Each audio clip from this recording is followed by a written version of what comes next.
I want to thank my friend, Mr. McGovern, for always being out front on this issue, and I'm delighted to join him.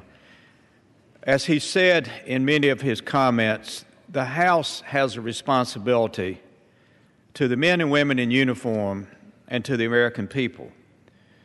I have the privilege to represent Camp Lejeune Marine Base, Cherry Point Marine Air Station. I have over 70,000 retired veterans in the 3rd District of North Carolina.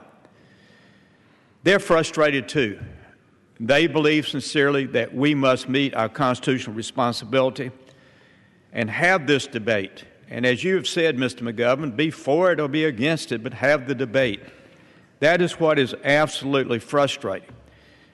I joined you and Barbara Lee in a letter to Mr. Boehner in September. On August the 27th, we wrote a letter to the Speaker of the House asking him to please allow a debate on another reauthorization of our involvement in the Middle East. Then on September the 25th, I wrote by myself the Speaker of the House and asked again for the debate. As you have stated, he did say publicly that because of the forthcoming election in 2014 that he thought it would be proper to have the debate in 2015, which you've already stated.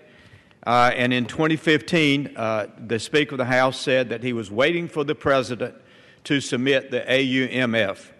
As you have stated, the President did submit a AUMF, which many of us in both parties, for different reasons, were dissatisfied. But it was the vehicle to go to the committee, to have the debate, and then to bring it to the floor for a debate of the full House.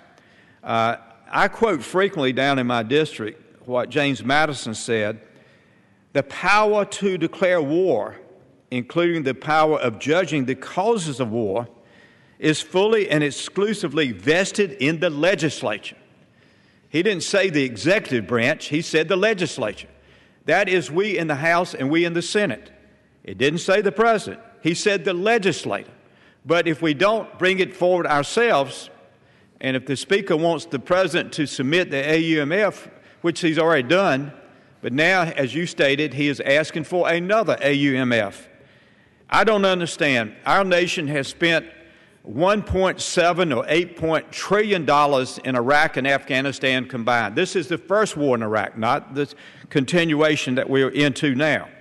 We're spending billions and billions of dollars every day, and as you say, we have cut programs left and right. Even our veterans are concerned about their benefits being cut. And many of them did serve in Afghanistan and Iraq. I take it upon myself to go to Walter Reed. I will go to my grave regretting that I voted to send our kids to Iraq, which was an unnecessary war initially, very unnecessary. But we went, and our kids, 4,000 died, 30,000 were wounded, 100,000 Iraqis killed. But anyway, that's history now, and I know we can't change history, but hopefully we can learn from history. The people are frustrated. I talk about this down in my district, Mr. McGovern. That's why I support this HCON Resolution 55. I don't know how many billions of dollars we're spending in Afghanistan. I know that's a different subject, but I want to make my point. The billions of dollars that we are expending in Afghanistan is just so ironic that John Sopko, who's the Inspector General of Afghan Reconstruction, talks about the waste, fraud, and abuse. It's ongoing.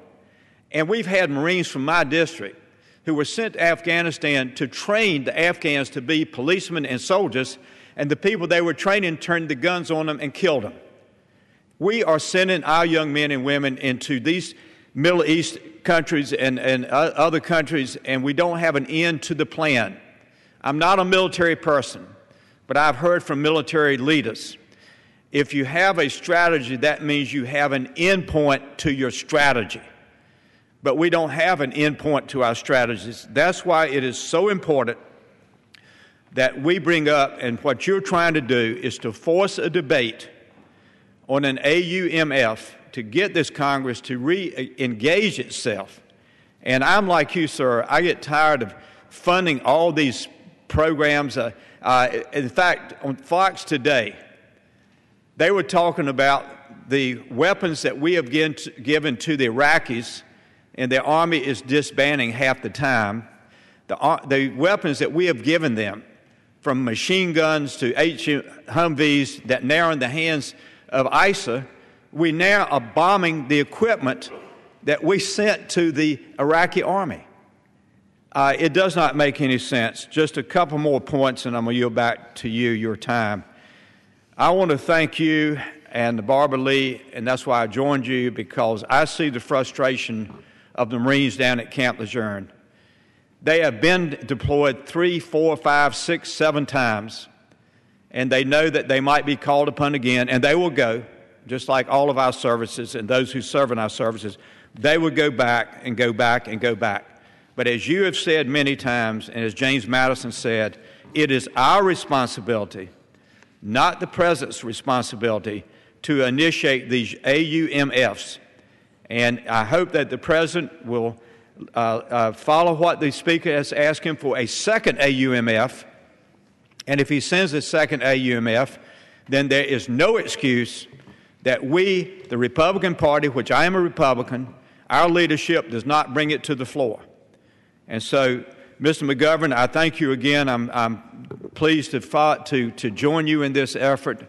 And I will say that we need to meet our constitutional responsibility. I go to Walter Reed, I see the broken bodies, I see the amputated legs. I've signed over 11,000 letters to families in this country who've lost loved ones in Afghanistan and Iraq. And I want to fulfill my duty as a member of Congress and follow the Constitution and have the debates on spending blood and money in these foreign countries. And so I will yield back to you your time, and thank you for allowing me to be a small part of this. Thank you. Well,